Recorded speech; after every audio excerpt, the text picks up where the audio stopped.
Today, we revisit one of the most discussed cases in recent years, the disappearance of Summer Wells. In this video, we explore the full interview with her parents as they share new insights, emotional reflections, and details from the day everything changed. Their words offer a closer look at the moments that have shaped this ongoing case. Let's examine what they revealed in their own voices. A lot. I know she didn't walk away from this property by herself or off this yard by her swing. I feel in my heart that somebody has came up here and took her, has lured her away from here. Me and my mother and her were planting flowers, and we went in after we got done washing our hands, and she got a piece of candy from Grandma, and she wanted to go back over and see her brothers, and I said okay, and I walked her all the way over to the porch, and I watched her walk into the kitchen where the boys were watching TV, and I told the boys, I said, watch Summer, I'll be back. And within 2 minutes I came back, and I asked the boys where their sister was, and they said, she went downstairs, Mom, to play with her toys in the playroom. I said, okay. And I yelled downstairs for her a couple times, and I didn't get no answer, which was unusual because usually she always answers me. And so I went down there to check, and she was nowhere in sight. She was just gone. I don't go on walks around here or runs because I'm scared of the bears and snakes and even the coyotes that are around here. Well, whoever has my daughter, I pray and hope that they have not harmed her and they bring her back to us safe and sound. Go to the FBI, the police, and clear it up. I don't know, it seems kind of elusive. It's really strange that I've never seen this truck, and I've never heard of it until just recently. But I wish they would come forward and explain themselves. I mean, if you're not a suspect, at least come forward and say what you've seen. She was a tomboy. I shaved my head. She wanted to have her head shaved like me and the boys did. She tried to shave her head She tried in to the shave her back head and make it, I think you can see it in some of the pictures, and it was getting out of control, so we decided to shave her head off and let it grow back long, and she shaved her head so she wouldn't feel bad, and but it didn't bother her at this point. Well, I knew right away that she was abducted. You know, I knew that right away, and that's what I told them from the beginning. But they have to go through their, I forget the word. Investigation. They have to do one step at a time, I guess. But I'm sorry that they had to spend so many man hours in these woods and everything. I've seen them limping and everything else, and I feel for them. But I just wish there was a way that neighbors could search neighbors' houses, and then if they're not willing, get a search warrant or something. But there's just no way you can search every single house, in the eastern United States or whatever. But I wish there was a way. Just thankful for the person or persons that's doing that, out of love, trying to get information and trying to get her found. We thank them from the bottom of our hearts. That means a lot. And we thank everybody who's trying so hard and praying so hard. And she's an awesome young lady, and we just want her back. But, there's always going to be haters, and it's always going to be that way in this world. And we just want to focus on the good friends and Christian people that are trying to help us and praying for us and praying for Summer. And we thank them from the bottom of our hearts, and that's the kind of people we try to relate with and socialize with. So we don't know anything about, no red truck, or we hardly know many of our neighbors, because we just try to be around good people. And we do have good people in this area. We found out since this has all happened. We got some real good neighbors, and good folks everywhere. But The most important thing is to bring Summer home safe. I'm sorry that you feel this way about us, but we love our children with everything we have. We've never went without, thanks to Summer's daddy and my husband. He's always provided for us and has worked as much as he could and can and still is. And I'm sorry that you guys feel that way, but that's my baby, and nobody would ever treat her like that as long as I was around, ever. she loves to dance. She would always want me. She says, "Daddy, hold my hand so I can twirl," and she would just like to twirl and twirl and twirl until my arm got tired, you know. But and you know, I put out there that one of Summer's favorite songs was Godzilla, and they say, you know, and they're jumping all over me about past tense was, you know. Well, I'm sorry about that. It's just. She also liked the song by New Breed. It was called House, My House. She sung that a lot of times when I play it on the TV. She loved to dance. She liked to think of herself as a princess, and you know, and all that, like all young girls do.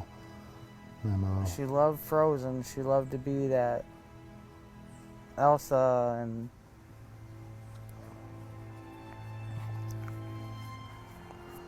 I think she really loved to be in church because she felt a lot of love there. And I think you can't explain what that love is, but you feel it and you know it, you know, when you're young. And she felt that there, and she loved everybody in that church. Or she loves everybody in that church. I should rephrase that, because they'll tear that apart as past tense, and I apologize again for that. I hope she gets to come home, you know, and I hope she gets to be with our church family again. Our best friend in that church was Robin. She loved her to death. Yeah, she looked up to women that were... She come to that church, she went looking for Robin. That was her favorite person. Any woman that was professional, that was pretty, beautiful. She looked up to those kind of women. She, you know, they were, the word I'm looking for, I can't think of it, but she looked up to them. She'd give them a run for their money every day. She'd give them a run for their money. And there was times, you know, we'd be, you know, at our boys, like, don't do this and don't do that. And next thing you know, a stick would come up and just whop them, you know, and it'd be like, Summer, don't do that. Summer was the boss of the family. Yeah, she typical girl. When they get out of line, she'd put them in line. She'd do her best. She loved to play in the mud and the water and swing on her swing and enjoy dirt. When I run the lawnmower around, she would run behind me. When the boys run their bikes around, she, as fast as that little bike could go, she would be behind them running and keeping up with them, no problem. You know, she loved to run. She just loved to run, and she could pull herself up on that swing, her full body weight with her two hands, and she could do that. None of the other boys can do that, but she can. Was she in school yet? No, she's going this year. This was supposed to be her first year. She's been, we did all the, what? I took care of everything.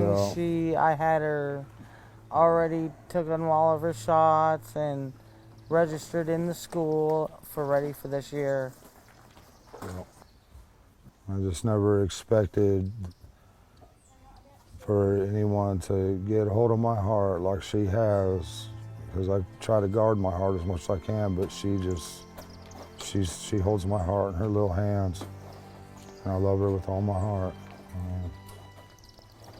I'd do anything to have her back.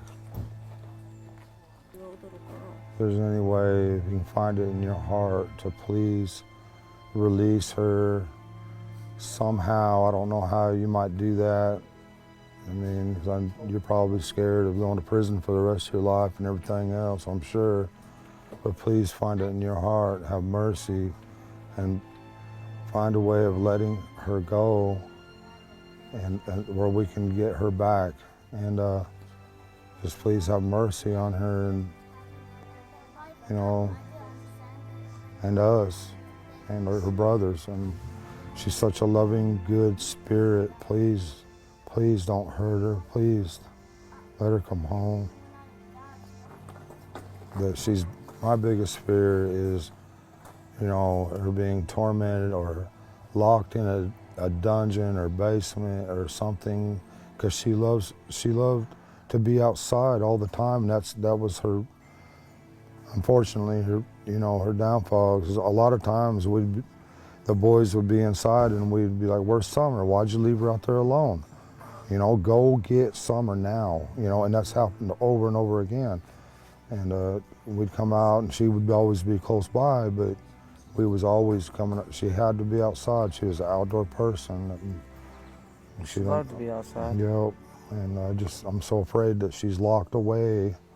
She's such a loving heart and everything, and I'm afraid that she won't be able to, you know, I'm locked away where she can't be outside or play with a puppy or anything, love nature, you know, and that's my greatest fear, that she's not able to do any of these things anymore, or that she could possibly, you know, I don't want to think she's dead, but it's a possibility.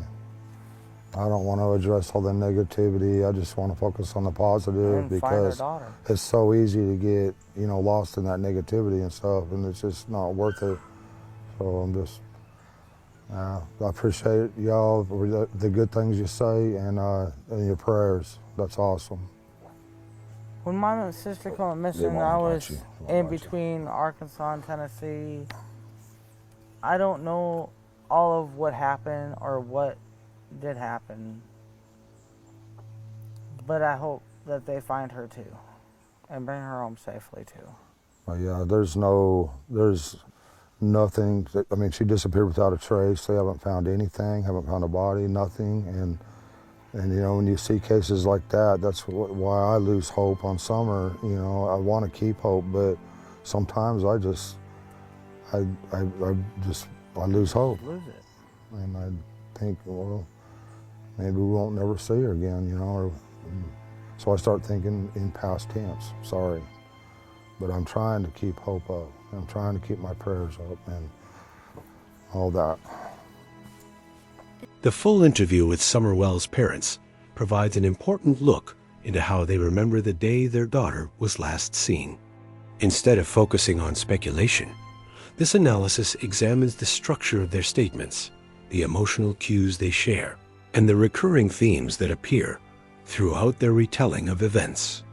Candus begins her account with a clear, simple narrative. She, her mother, and Summer were outside working with plants before going inside to clean up. This framing gives the viewer a sense of routine. Her tone suggests she is emphasizing normality and familiarity, as if to underline that nothing felt unusual beforehand. One detail Candus repeats is guiding Summer to the porch and watching her walk inside. That visual moment seems important to her. It allows her to anchor the story to a specific image Summer entering the home. In interviews, anchoring moments like these often show what the speaker remembers most vividly. The timeline becomes tighter when Candus describes stepping away for 2 minutes. Time compression is common in stressful memories, but it also highlights the central tension of the case. How something significant occurred during such a brief window. Her emphasis on speed suggests she wants viewers to understand how unexpected everything felt. When Candus asks the boys where Summer went, she recalls them saying, "Summer went downstairs to play." This detail appears consistently in multiple interviews, suggesting it is a stable part of her memory. What stands out is her reaction calling for Summer and feeling concern when there was no reply, which she describes as unusual. Candus states she rarely walks around the property due to wildlife. This establishes her I see belief all these that families, Summer did with not their wander kids and how far much on they her enjoy own. 'em and stuff. It also and gives we were context stripped for why away she from all our immediately kids. All our considered kids other have been possibilities. kidnapped from us. In like communication DCS, and analysis, we're not this sure about type Summer, of but we know explanation about helps where our speakers boys are justify at. their early Always, conclusions. Doan expresses that he believed from the there's not beginning much hope in that this Summer did world. not leave It's the like, property alone. you know, His certainty contrasts with the step-by-step approach we taken have to by trust search God teams, that there's which he hope and acknowledges. eternal life in His heaven. We perspective know that appears she was shaped by taken up her familiarity property. with We the know she land was taken away and his in a idea vehicle, of or what they Summer found her would in the area or would if she not was do. somewhere in the area. The interview repeatedly highlights But who's gratitude responsible for toward her? those helping with information we and don't support. know. This theme creates emotional bonding with viewers, emphasizing appreciation rather than frustration. It also helps shift focus away from criticism they have faced and toward the community effort surrounding the search. When discussing Summer's personality, both parents lean into vivid descriptions: her energy, her confidence, her love for playing outside. These details serve as humanizing elements, inviting viewers to picture Summer as a lively child. Emotional descriptions often help parents communicate the depth of their connection. The story about shaving heads to match Summer shows family dynamics rooted in inclusion and affection. Candus explains that Summer had attempted to trim her own hair, and the family adapted to make her feel comfortable. This type of anecdote paints an intimate picture and reinforces a theme of unity. Don's reflections on Summer's love for dancing and music reveal a softer side of his personality. He mentions turning her around until his arm hurt, a detail that stands out because it conveys effort and joy. Such moments help shape how he wants the public to remember Summer and their bond. A recurring challenge in the interview is the use of past tense when referring to Summer. Don and Candus correct themselves multiple times. This linguistic slip appears to reflect emotional strain and uncertainty rather than intention. Adjusting tenses in difficult situations is common when someone is describing memories. Candus mentions her fear that Summer may be in a place where she cannot enjoy the things she loves. This fear highlights how deeply she associates Summer with outdoor freedom.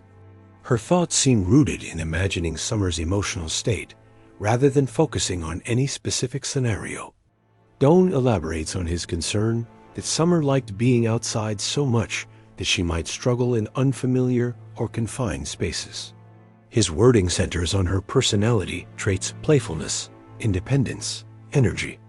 These reflections show how parents often project their child's character when imagining their absence. Throughout the interview, both parents avoid discussing alternative explanations in detail.